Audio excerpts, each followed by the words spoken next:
tight.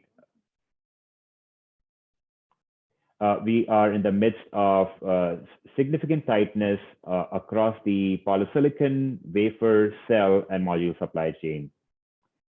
Now, with new capacity slated to come online starting as early as late 2022 into 2023 and beyond, CEA anticipates a return to a more stable supply-demand balance phase by mid to late 2023. As a result of the current tightness, we have seen something that we hadn't seen in the last 15 or 20 years, which was module prices started to go up instead of your typical trends of going down. In fact, we are, if you look at the chart here, currently in some of the at the sort of a peak, if you may, or a curve that's peaking upwards. We expect that to be the case for the next few quarters as well. And it's not before mid to late 2022, which is again the next 12 to 18 months time frame, when we expect to see prices start to sort of resume the downward cost trajectory. A couple of drivers that have caused this price increase is the polysilicon prices, as I mentioned earlier, have been at historical levels. To just give you a sense of comparison, back in January of 2020, polysilicon spot prices were somewhere in the $6 to $7 per kilogram, versus today we are seeing prices approaching or as high as $30 per kilogram, which is, if you do the math, is about 4x increase in polysilicon prices. Secondly, we also went through a phase of metal commodity price increases, although some of those have started to stabilize. And last but not the least, logistics continues to surprise a lot of us in the industry as well as other industries. And we only expect that the logistics costs will return to the normalcy sometime in 2023. So the price decline that you see on the chart going from end of 2021 through end of 2022 is primarily a result of somewhat of sort of a return to normalcy for both the polysilicon prices, but more importantly, the logistics prices. And then, going forward 2023 and beyond, we get back to sort of the expected improvements in polysilicon efficiency or the cell efficiency that results in lower polysilicon consumption, as well as more manufacturing capacity coming online. And last but not the least, some of these smaller suppliers and OEM producers actually being pushed out of the market. So again, to recap, we expect to see polysilicon prices, or rather module prices, return to the cost or the price decline sometime in the next year or so.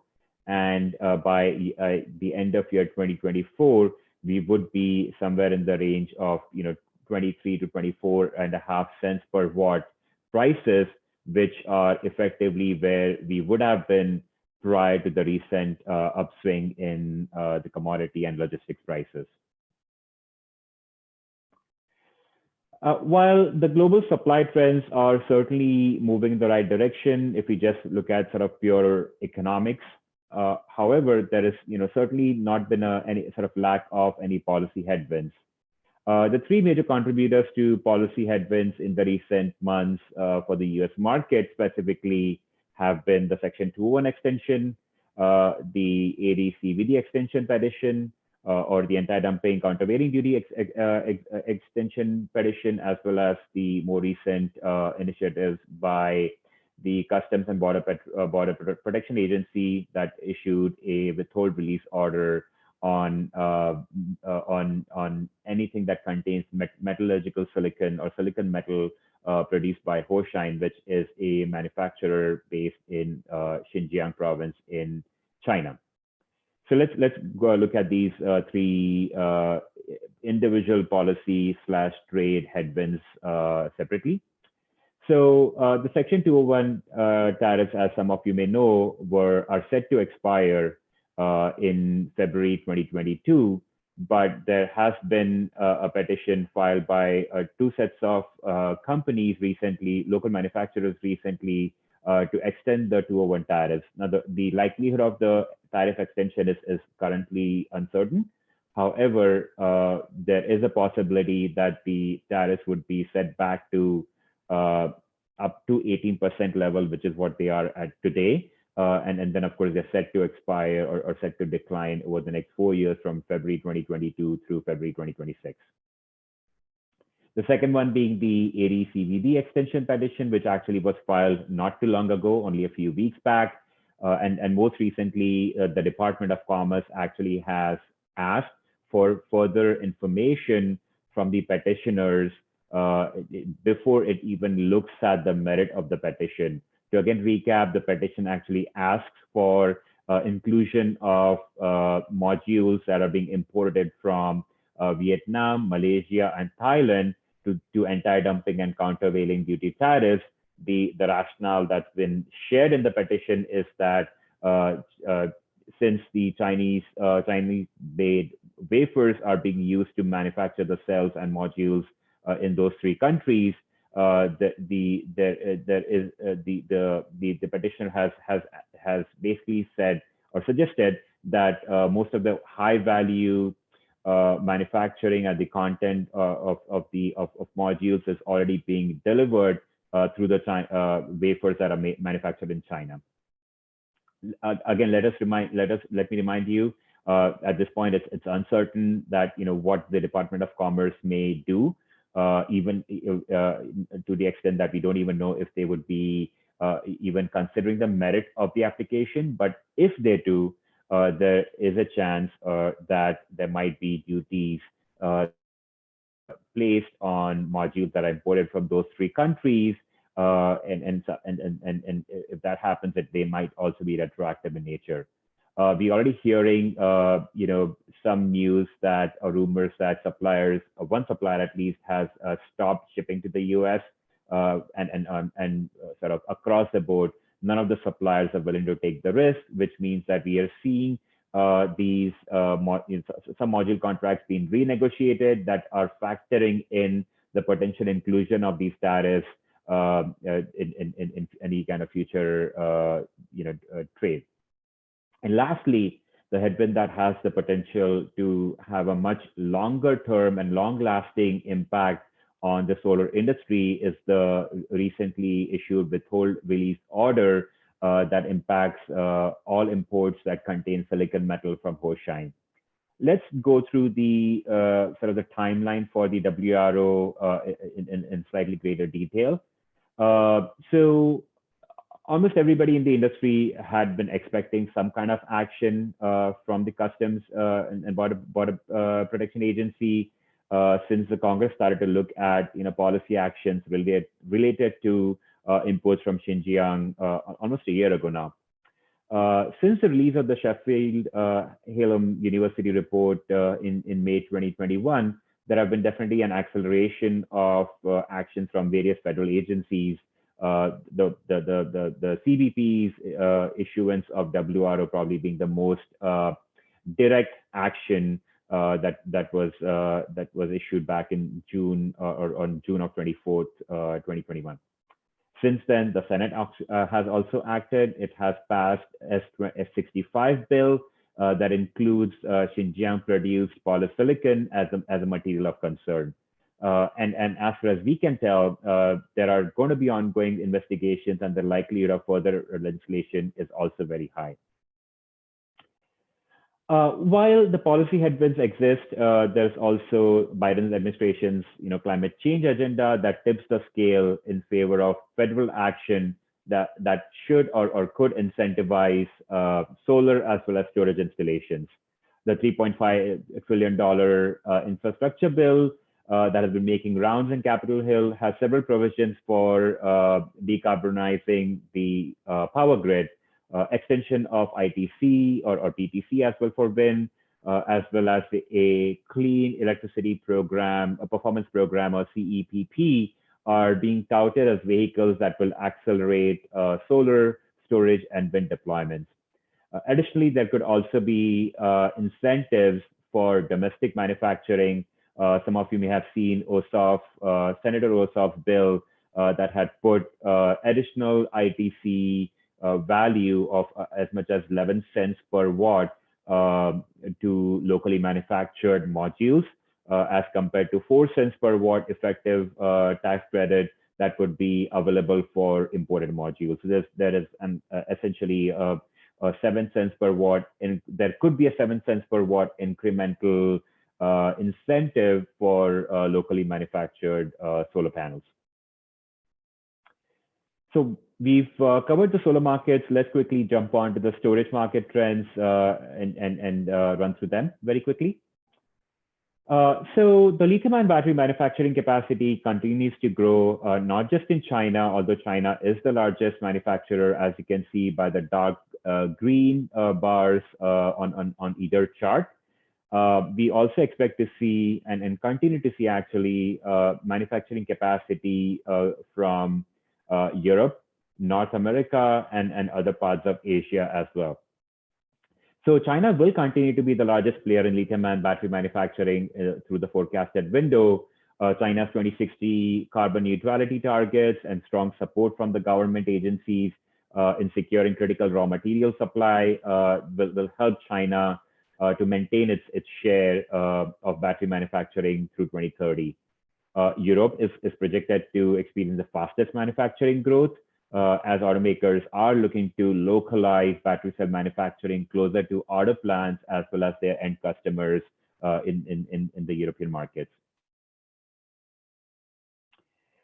As I said, continuous sort of investments that are going on in the EV manufacturing, supported by strong government policies in China, the US, and Europe, are expected to sort of support the growing demand for lithium-ion batteries. There are a few important observations when we compare the supply story with the demand picture. First of all, we have been and will continue to be in a supply-rich environment. Some of you may have sort of seen the charts earlier where we projected. Actually, let me go back there. We projected that there could be as much as 3.9 terawatt hours of manufacturing capacity by 2030, as compared to roughly 2.5 or so terawatt hours of demand by 2030 if you add up the EV and ESS demand on the left and right charts. That doesn't mean that the stationary energy storage market will be a beneficiary or a primary beneficiary of supply availability or even the economies of scale-related pricing discounts. Given the huge gap between the EV and ESS market demand, ESS market will continue to be a price and supply taker, and nothing has sort of proven that thesis more so than the recent ESS battery price hikes that a lot of you must have seen. My puppy agrees too.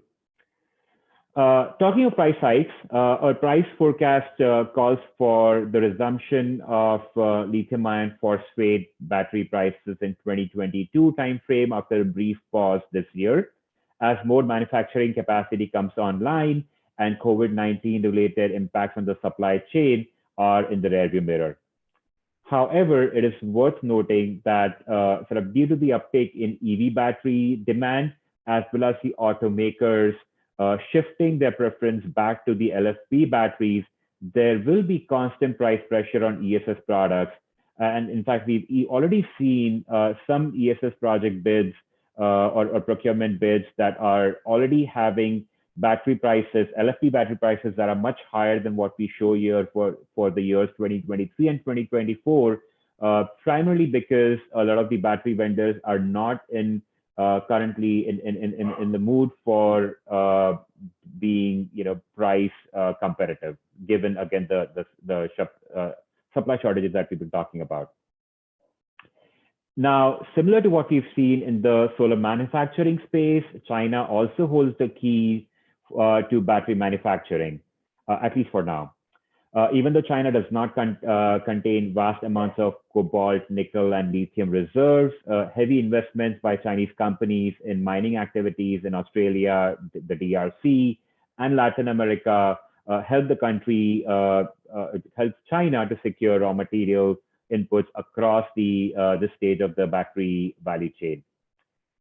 China's lack of battery raw material production is sort of compensated by its heavy presence and investment in the midstream supply chain, whether it's for precursors or other battery raw materials, such as cathode, anodes, and electrolytes.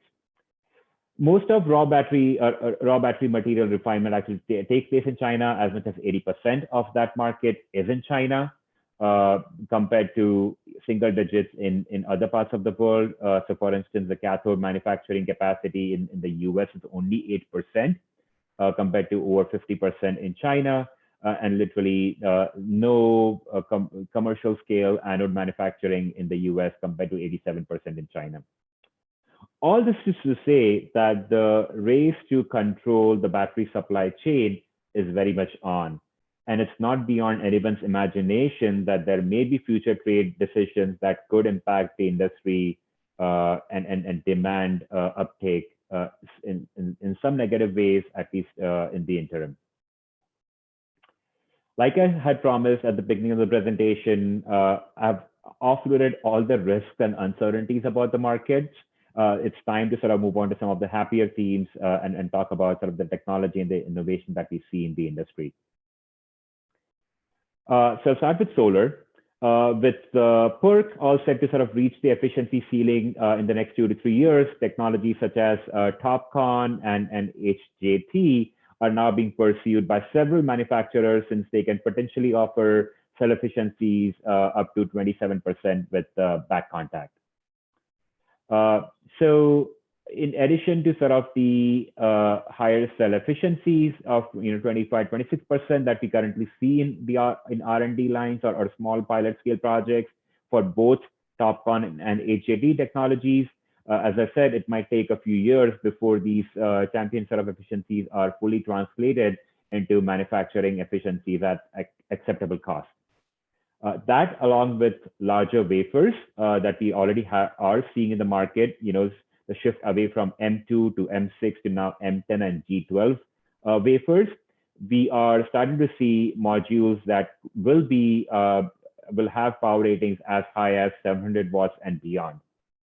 However, these products are still not in mass production stage, meaning the power bins of these products are bound to further increase as suppliers continue to optimize cell and module technologies.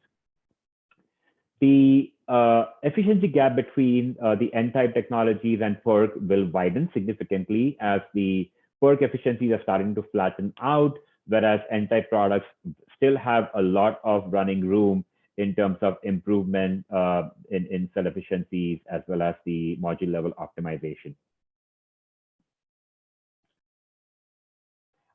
So now, as I said, with several sort of suppliers already sort of featuring products that contain TOPCon as well as HJT, we are starting to see TOPCon emerging as the most preferred N-type technology solution as opposed to HJT. The reason behind that is fairly simple, right? It's because TOPCon is essentially an upgrade from PERC manufacturing, which can be achieved at significantly lower capex cost, whereas HJT requires new manufacturing lines, and as a result of that, significant amount of capex investments compared to TOPCon. Moving on from the world of solar technology innovation to lithium-ion battery innovation. So ever since sort of the first generation of lithium-ion batteries that had energy densities of 80 watt-hours per kilogram or so, the energy density has improved by a factor of 3. And within sort of 30 years, the whole lithium-ion battery manufacturing industry and the value chain has matured enough and grown significantly.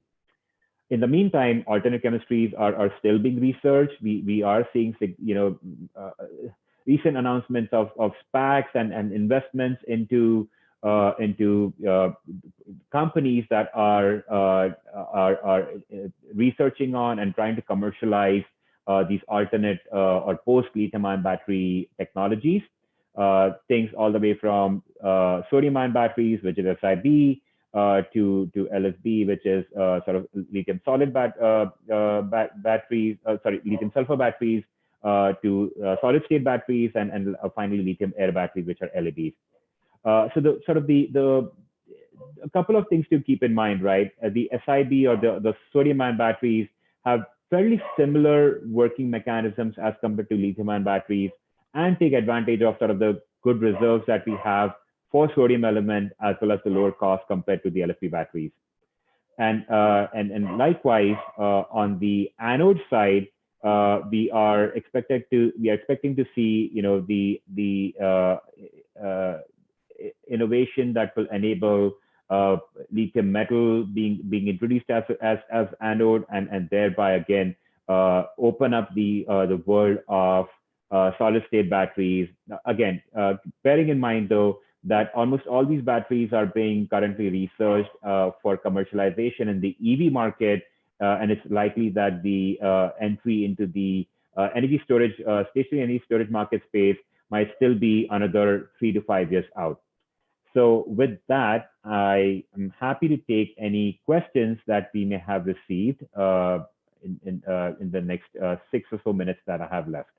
Great. Thanks, Ravi. And we do have a couple of questions in.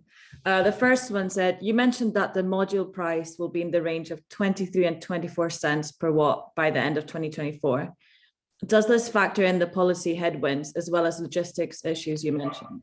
No, good question. So it does not factor in any policy headwinds. In other words, we are not factoring in any potential extension of Section 201 tariffs or any AD/CVD tariffs imposed on modules that are being imported from the 3 countries that I mentioned. But the logistics issues are assumed to have resolved by 2023 and beyond. So yes, the answer is yes to logistics, no to policy headwinds. Okay, good. Another question. How has the instability in the commodity market impacted ESS battery pricing? Are module sales being impacted?